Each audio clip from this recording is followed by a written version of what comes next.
L'acteur politique et coordonnateur de la structure Jeunes Leaders, Christian Chaouri, condamne ce qu'il qualifie de laxisme du bureau de l'Assemblée provinciale de l'Ituri face à la position du député Djokaba Lambi, membre du parti politique UPC qui a rejoint la rébellion de la CRPD Thomas Lubanga.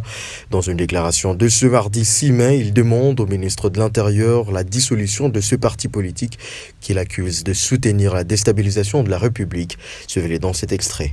Ce qui attire l'attention de l'opinion, c'est quand les députés provinciaux de l'Ituri n'auraient jamais condamné l'agression de notre pays et encore moins les incursions répétitives du CRP sur le littoral du lac Albert à Tchomia et ses environs. Les députés membres du parti politique IPC de Thomas Lubanga sont aussi régulièrement payés et cotisent les 10% dans leur caisse. Cette somme serait en train de renforcer la rébellion de leur autorité morale, Thomas Lubanga. N'est-ce pas une façon de soutenir et de donner les moyens financiers à cette rébellion par l'Assemblée provinciale de l'Ituri? Les jeunes leaders sont très inquiets et demandent ce qui suit. Au vice-premier ministre, ministre de l'Intérieur, la suspension de toutes les activités du parti politique Union des Patriotes Congolais, conformément aux dispositions de la loi portant organisation et fonctionnement des partis politiques, et les demande en outre de requérir auprès de la justice la dissolution pure et simple de ces partis récidivistes pour la participation active et avérée de ses membres à la déstabilisation de la République à travers les mouvements rebelles CRP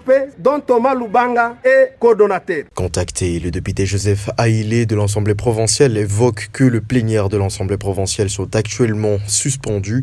Il insiste par ailleurs sur le fait que les institutions ne se gèrent pas sur les réseaux sociaux. Suivez-les en ces termes.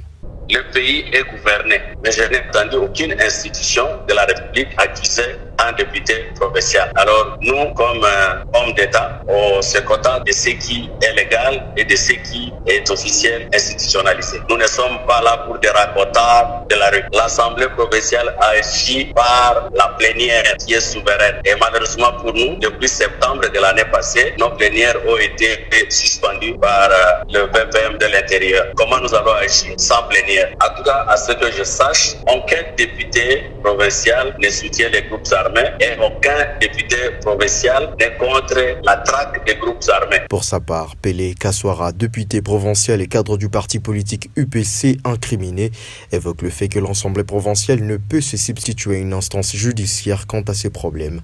Suivez-les en ces termes. Les partis politiques ont un patrimoine indépendant des membres qui composent les partis politiques. Si aujourd'hui, M. Thomas Lubanga et Djokaba sont dans la rébellion, ce n'est pas l'UPC qui est dans la rébellion. Est-ce qu'ils peuvent nous montrer un seul procès verbal du congrès du parti ou du comité politique du parti qui a décidé que X, Y allait faire la rébellion? Est-ce qu'on peut nous montrer ça? Il y a un organe qui a pris une décision. C'est pour cela même l'Assemblée provinciale, elle est en veilleuse, parce qu'il y a une ordonnance qui les a suspendus. On ne doit pas toujours aller dans les réseaux sociaux comme on les fait. Si la justice nous donne aujourd'hui un jugement qui nous demande de valider, je ne vois pas pourquoi l'Assemblée ne doit pas arriver. Ce n'est pas à nous, l'Assemblée provinciale, de nous substituer à des instances judiciaires.